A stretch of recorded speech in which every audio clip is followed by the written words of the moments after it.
Kuwait में India से आने वाले नए लेबर वर्कर्स के लिए एक बहुत ही बड़ी एडवाइजरी जारी की गई है। सभी लेबर वर्कर्स के लिए ज़रूरी है जो कुवैत में काम करने के लिए आते हैं, उनको कुछ पता नहीं रहता, तो कोई मदद वगैरह उनको नहीं मिलती या फिर कुछ उनको ध्यान नहीं रहने की वजह से उनको सैलरी भी टाइम से नहीं मिलती। सबसे पहले तो कुवैत में नए लेबर वर्कर्स आते हैं, उनकी सैलरी 120 केडी से कम नहीं हो सकती।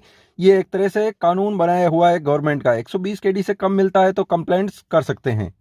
साथ ही साथ वीक में उनको एक छुट्टी मिलनी चाहिए। जुम्मे के दिन छुट्टी रहती है तो हर जुम्मे छुट्टी रहेगी। ऐसा अगर कोई अर्जेंट कोई इमरजेंसी काम होता है तो किसी जुम्मे नहीं रहती है तो हो सकता है दूसरे दिन मिल जाए या जुमेरात को एक दिन पहले छुट्टी मिल जाए, लेकिन हर जुम्मे ऐसा छुट्टी रहती है तो रह सकती है। इसमें कपड़ा, खाना पीना, रहना, मेडिकल एक्सपेंसेस सब कुछ कुवैती का होगा, स्पॉन्सर का होगा। जो भी वीज़ा निकलवाता है कपिल होगा, उसी का खर्चा होगा। सैलरी में से कट नहीं कर सकता।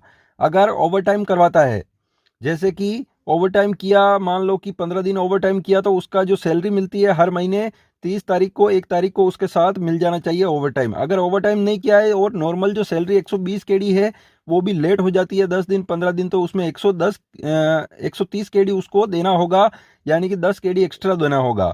अगर ओवर टाइम करवाता है और सैलरी भी टाइम से नहीं मिलती है, ओवर टाइम टाइम से नहीं मिलता, जैसे कि 1-2 महीने निकल गए, पेंडिंग पड़ी है सैलरी, तो उसमें public authority of man power जांच करेगा।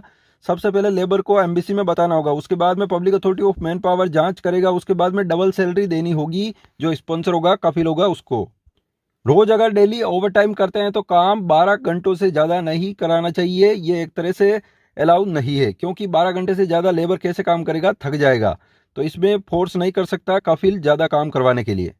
1 साल के अंदर एक सैलरी मिलनी चाहिए, यानी कि एक्स्ट्रा, वो उसमें से महीनों में नहीं गिनी जाएगी, और एक सैलरी एक्स्ट्रा मिलनी चाहिए 1 साल जैसे ही पूरा होता है। तो लेबर का जो सिविल आईडी कार्ड और पासपोर्ट होता है वो खुद लेबर के पास रख सकता है, यानी कि ऐसा नहीं कि कोई कफिल है, स्पॉन्सर है, तो उसको फोर्स करे कि मेरे पास दो, मेरे पास रहेगा। अगर खुद लेबर चाहे तो दे सकता है, बाकी वो जबरदस्ती नहीं ले सकता। डोमेस्टिक लेबर को काम पर लाने के लिए जो कॉन्ट्रैक्ट साइन होता है उसमें अरबिक और इंग्लिश में साफ साफ लिखा होना चाहिए। वो पढ़ लें, उसके बाद में ही आए, यानी कि सिर्फ अरबी के अंदर हो तो कोई फायदा नहीं है, क्योंकि पता नहीं चलेगा। इसलिए इंग्लिश और अरबिक में होना चाहिए, ये गवर्नमेंट का रूल्स है।